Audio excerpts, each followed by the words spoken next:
포르투 도우로 강 관광 세일링 크루즈. 포르투는 도우로 강, 도루 리버의 드라마틱한 분위기로 유명하며 포르투, 포어토와 빌라 노바 데 가이아, 빌러 노버 더 가여를 연결하는 6개의 상징적인 다리가 이 도시를 대표하는 특징 중 하나입니다. 각 다리에는 고대 석재에서 현대 강철에 이르기까지 고유한 이야기와 스타일이 있습니다. 다음은 도루강을 따라 동쪽에서 서쪽으로 나열된 포어토의 6개 다리입니다. 1. 판테이 도 프릭소, 프릭소 브리지. 설리변도, 1995년. 유형, 도로 교량. 스타일, 트윈 박스 거더 디자인. 목적, 오래된 교량의 교통 체증을 완화하기 위해 제작. 위치, 가장 동쪽으로 현지인과 차량이 주로 사용합니다. 2. 판테이 더 사우 조아우, 세인트 존 브리지. 설리변도, 1991년. 유형, 철도 교량. 건축가, 에드거 카어도소. 교체, 기차 서비스를 위한 오래된 마리아 피아 다리. 특징, 단일 레일 트랙이 있는 매끄럽고 현대적인 구조. 3. 폰테 마리아 피아 다리. 설리변도, 1877년. 유형, 이전 철도 교량, 더 이상 사용되지 않음. 엔지니어, 고스타브 아이펠, 에펠탑 건축가입니다. 스타일, 연철 아치. 역사적 가치, 19세기의 선구적인 건축물. 4. 판테이 도 인판테 다리. 호텔 설리변도, 2003년. 유형, 도로 교량. 이름, 항해사 헨리 왕자, 인폰테이 DOM 알릭. 스타일, 콘크리트 아치의 세계에서 가장 긴 아치 중 하나. 5. 판테이 DOM 루이스 아이, 돔 루이스 아이 다리. 설리변도, 1886년. 유형, 2층, 자동차 트램은 하단, 지하철 보행자는 상단. 엔지니어, 에펠의 제자인 테오필 세이리그, 시어필 세이리그가 설계했습니다. 가장 상징적인 다리, 아마도 포르투에서 가장 사진이 많이 찍힌 다리일 것입니다. 추천, 건너편을 걷거나 석양을 감상하는 것. 6. 판테이 더 에러바이다, 아라비다 다리. 설리변도, 1963년. 유형, 도로 교량. 유명한 것, 건축 시 세계에서 가장 긴 콘크리트 아치, 270m. 오늘, 탁 트인 전망을 위해 아치를 오를 수 있습니다. 아라비다 다리 오르기. 여행자에게 매력적인 이유. 1. 포어토, 및 빌라 노바 데 가이아, 빌러 노버 더 가여의 장엄한 전망. 도우로 강, 도루 리버를 따라 크루즈를 타면 두 강둑에 대한 독특한 관점을 얻을 수 있습니다. 붉은 기와 지붕, 유서 깊은 교회, 좁은 중세 거리가 있는 포르투의 언덕 도시 풍경. 가이아의 와인 저장고와 평화로운 산책로. 수위에서 바라보는 전망은 특히 사진 촬영과 휴식을 위해 타의 추종을 불허합니다. 2. 식스 브리지스 익스피리언스. 포르투의 6개의 상징적인 다리 아래를 모두 통과하며 각각 다른 스타일, 이야기 및 공학적 중요성, 에펠 시대의 철에서 현대 콘크리트 아치에 이르기까지를 가지고 있습니다. 50분 동안 단 한 번의 크루즈를 통해 포르투의 과거와 현재를 여행할 수 있습니다. 3. 로맨틱 앤드 릴렉싱. 많은 여행자들이 포르투에서 가장 평화롭고 낭만적인 일 중 하나라고 말합니다. 커플, 나홀로 여행족, 가족 단위 여행객 모두에게 적합합니다. 보트의 부드러운 속도는 속도를 늦추고 풍경에 흠뻑 젖을 수 있는 기회를 제공합니다. 4. 문화적, 역사적 통찰력. 일부 크루즈는 도시의 역사, 도로 강, 도루 리버 및 지나가는 다리를 설명하는 오디오 가이드 또는 여러 언어로 실시간 해설을 제공합니다. 포트 와인 무역의 역할. 리베이라, 리베이어러, 지구 및 강가의 현지 생활에 대해 배우게 됩니다. 5. 편리하고 저렴합니다. 크루즈는 리베이어러, 포어토 또는 케이스 더 가여에서 정기적으로 출발합니다. 저렴하고 적은 노력으로 1시간 이내의 도시의 주요 하이라이트를 즐길 수 있습니다. 여행자를 위한 팁 1.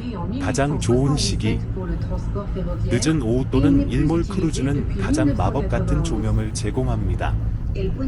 아침에는 덜 붐비는 경향이 있습니다. 2. 오른쪽에 앉는다. 포어토의 리베이라, 리베이어러에서 출발할 때 빌라 노바 데 가이아, 빌러 노버 더 가여의 와인 롯지와 언덕 전망에 더 나은 사진을 찍기 위해 보트의 오른쪽에 앉으십시오. 가여에서 출발하는 경우 그 반대의 경우도 마찬가지입니다. 3. 가벼운 재킷 가져오기. 여름에도 특히 저녁에는 물 위에서 바람이 불 수 있습니다. 4. 오디오 가이드가 있는 보트 선택. 일부 보트에는 역사적 맥락을 추가하는 다국어 해설이 포함되어 있습니다. 진행하면서 학습하는 데 관심이 있다면 예약하기 전에 이것을 확인하십시오. 5. 와인 시음과 결합. 많은 여행자들이 크루즈와 가여에서 포트 와인 시음회를 함께합니다. 완벽한 콤보입니다. 일부 패키지에는 둘 다 포함되어 있습니다. 예약처. 티켓은 부두, 호텔 데스크 또는 플랫폼을 통해 온라인으로 구입할 수 있습니다. 가격은 일반적으로 계절과 엑스트라에 따라 약 15유로, 20유로입니다. En el día 24 de junio de 1991.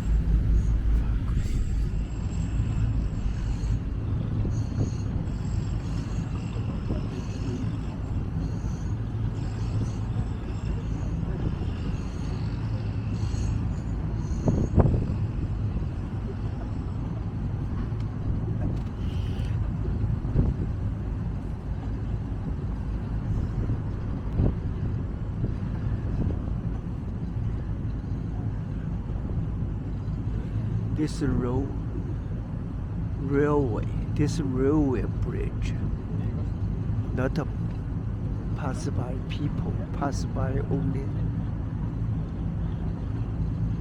train, called the railway bridge.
Eis que avistamos a Ponte do Freixo, que na realidade São 2 tabuleiros construídos lado a lado, afastados apenas 10 centímetros entre si.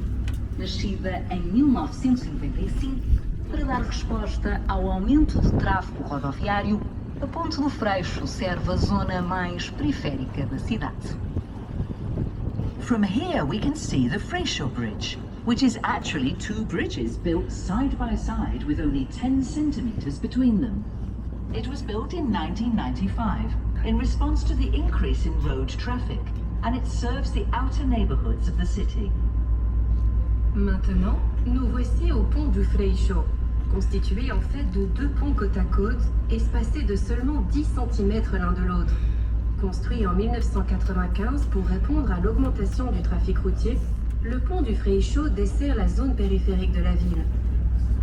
Y en este punto divisamos el puente do Freixo, que en realidad son 2 tableros construidos lado a lado, alejados solamente 10 centímetros entre sí. Construido en 1995 para dar respuesta al aumento del tráfico por carretera, el puente do Freixo presta servicio a la zona más periférica de la ciudad. Reparem no edifício branco. É o Real Colégio dos Órfãos do Porto, fundado em 1651 para recolher e educar as crianças desprotegidas da cidade. Take a good look at the white building. It's the Royal School for the Orphans of Oporto and was founded in 1651 to give a home and education to the city's abandoned and vulnerable children. Observez ce bâtiment blanc. Il s'agit du Collège royal des orphelins de Porto, fondé en 1651 pour recueillir et éduquer les enfants abandonnés de la ville. Fíjense en el edificio blanco. Es el Colegio Real de Huérfanos de Oporto, fundado en 1651 para recoger y educar a los niños desprotegidos de la ciudad.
À vossa direita, a muralha fernandina, construída no século XIV.